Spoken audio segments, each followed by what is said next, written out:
Hello everyone and welcome back to H2 Combo.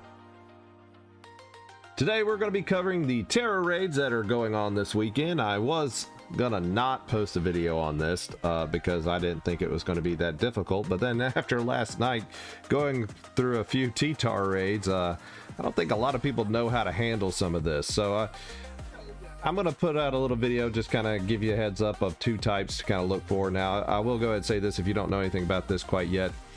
These guys are going to be based on which version of Pokemon Scarlet Violet you do have. And if you look at here, it does tell you which ones. T-Tar will be in Pokemon Scarlet mostly, and Pokemon Violet will have Salamence. Both are very, very useful, very, very pseudo-legendaries. I would definitely want to have on my team, especially the T-Tar. Personally, I think the T-Tar is better than Salamence, but you know, you do you. You know, y'all tell me in the comments below, which one do you think is actually really better here? Now I will say this, it looks like in the picture that it shows like the T-Tar is going to be ghost type, and I will tell you from experience about 80% of what's posting on my game is going to be ghost type, and that's what I've seen, and it is coming with sometimes with hidden abilities, sometimes without. So that's what I'm seeing, and that's actually a little bit difficult to actually raid against, because and I'll get to that a little bit later. But for the Salamence, I have done a few online with some other people. Actually, if you can handle the Charizard raid, you should be able to handle the Salamence raid, in my opinion. I don't see any difficulties there. I think, and I'm mainly just going to cover two things. The types that I would want to get is going to be the ghost type for the T-Tar. Tera type, and the Tera type for the Salamence, I would want to have the steel like they show in the picture that you see here.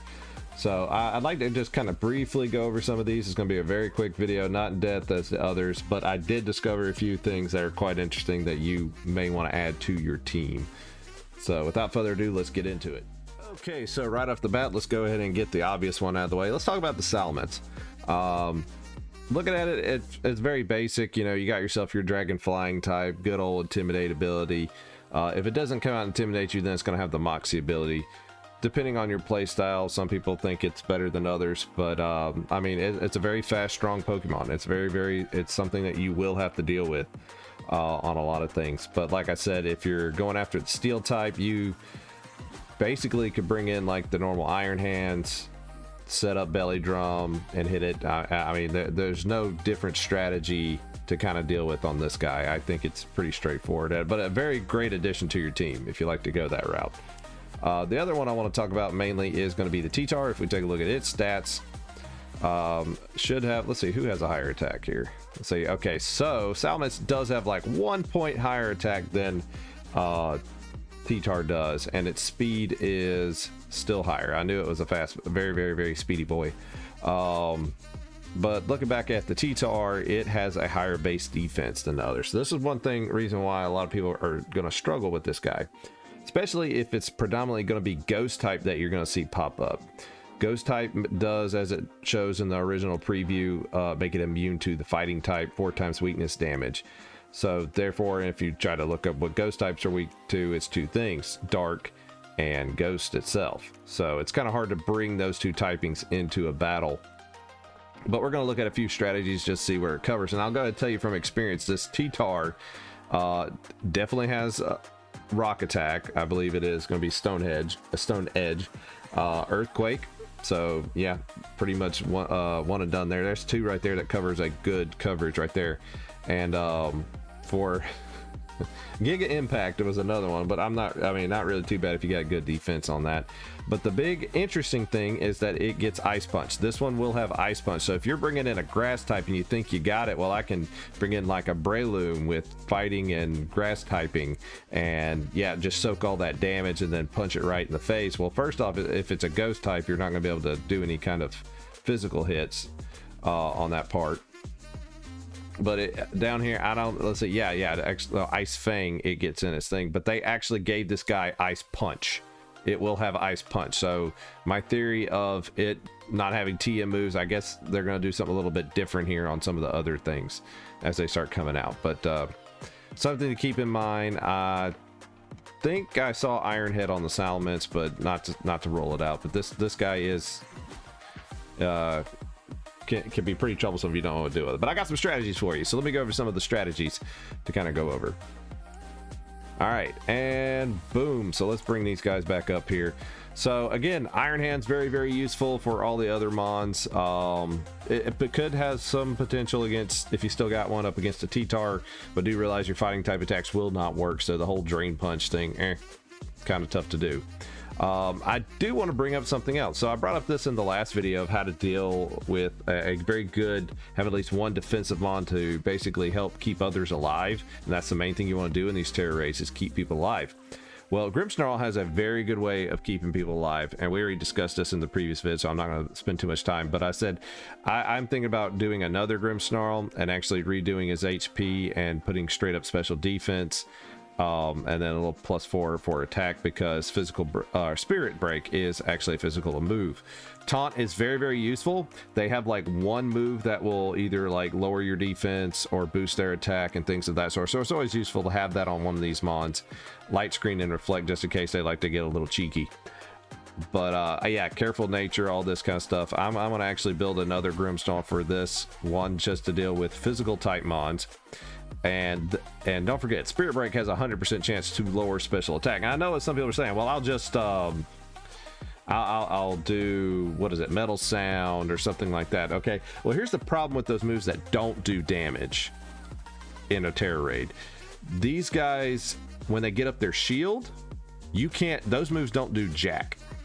So you're just wasting a move slot right there trying to do it. And then they're just going to dispel what you had by the time they do get up their shield. So everything you did before, unless you're going to one-shot that thing, it's not really useful. So I would actually say that's why I'm bringing up these guys. The Spirit Break will lower that opponent's special attack. It will basically neuter it. Not very useful in these raids, but I did bring it up in the Charizard because it was mostly a special attacker. But if you know you're going up against a special attacker, it's very good to bring this guy. I definitely would have him suited to survive and pop that light screen, and you should be fine. But get this, Grimmsnarl also gets a move called, you could train him with this move called Chilling Water. And this is a move that has been introduced this gen, I believe. I think this is the first time I've seen it. I could be totally overlooking some things, but same build, but do it the other way around. Build this one physically defensive, put a little bit of special attack, and put its give it Bold Nature for that physical defense, especially if you're going up against that. So you can see how I kind of jump between the two here. All you're doing is swapping around. Now you could just stay one Grimmsnarl and just relearn the move Chilling Water, go between the two if you want to do that. But I'm life is short. But Chilling Water, same thing, like the Spirit Break, but on the opposite side. It'll lower the physical attack 100% chance by one stage, so it will go through those shields. Very, very useful at neutering the T-Tar and the Salamence as needed. And Taunt, it will be useful, believe it or not, and pop that Reflect and you should be good. This is very, very helpful to get, especially if you're with a bunch of other new players that don't know how to do these raids or know what they're bringing in. They're probably bringing in something weaker. This will really, really help out with that. So this is something I did discover. I didn't know he got Chilling Water, so this is really, really surprising to me. So I just had to share that part. Other than damage to bring out, there's only two other ones I would kind of suggest to kind of bring in that could kind of mitigate some of the damage. Again, T-Tar's got a complete coverage of all the moves, regardless of what Tera type it has. But if you're going for that good old Ghost Tera type, I'm going to recommend bringing Houndstone. Believe it or not, this guy is very, very useful. It's got a good defense and special defense stat, very high attack, very underrated. The problem with this, though, is he doesn't get a physical ghost type move, but he does get Crunch. So you're not going to get the stab, but he does have a nice setup of Will-O-Wisp. Very useful to be able to lower that attack even more to where y'all just survive and can just wail on this guy. He gets the ability Sand Rush. So if you're dealing with a Sandstorm T-Tar, this will up his speed. Not, totally awesome, but does make him immune to that Sandstorm damage. Expert Belt to help with that, get a little bit extra damage. And then the Tera type, I would definitely, if you could get him Dark type, that would be useful. And yeah, let me move this over here. There we go. There. For anybody who wants to just kind of look and be like, hey, why you didn't change it? But yeah, Crunch is very, very useful. Could lower its defense. I wouldn't bet on it. Confuse Ray, if you really just kind of want to keep him slowed down, and Disable for other kind of things. So I know it's a lot for one mon, but you could run into a problem where Ghost is giving you trouble. Well, Houndstone's going to be there to, well, put them in their grave. So, I know, horrible joke. But moving on, you could also do Annihilate. Annihilate is a very good one. Defiant ability is not really going to help out too much here. But I will say HP, defense, investment. I didn't really put anything else in there because it really doesn't matter. But very, very speedy boy. Shadow Claw. This is one thing I would try, and I think I've seen some people try this. I don't think they realize he gets focus energy here, but I know Drain Punch isn't going to do anything to the ghost types, but you know, in case you're dealing with another type of T-Tar, and you will get other types like normal types that could be useful. You can totally bulk up like 2, up your defense in case you don't have somebody who's got a good Grimmsnarl buddy. Get that up there. Focus energy is very, very good. Increase your critical hit ratio. And this guy is a ghost type, so this is stabbed. Critical Claw. Shadow Claw has a high critical hit ratio. So with that focus energy and all that, you're going to do even more damage for this guy. And this guy is somewhat definitely someone to, you know, keep in mind as you go in. I think it's another underrated Terramon to bring in there. I know we've seen him in battles. I think all these are very useful in your battles that you will have in singles and doubles.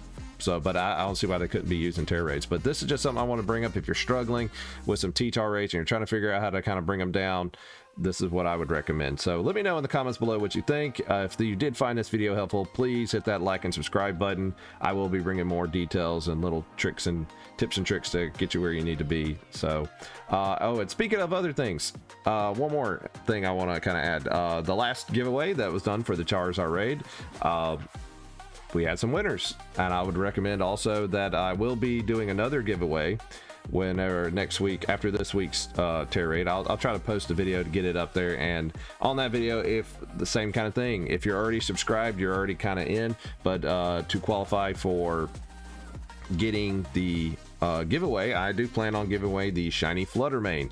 I'm gonna try to catch as many as I can. Depending on how many I catch, depends how many I will give away, but they'll be battle ready to take on the Charizard. So if you did miss out on the Charizard, I will help those of you missed out on and start trying to give that one away. So there you have it, guys. If you will, please leave that like and subscribe, and I'll see you next time.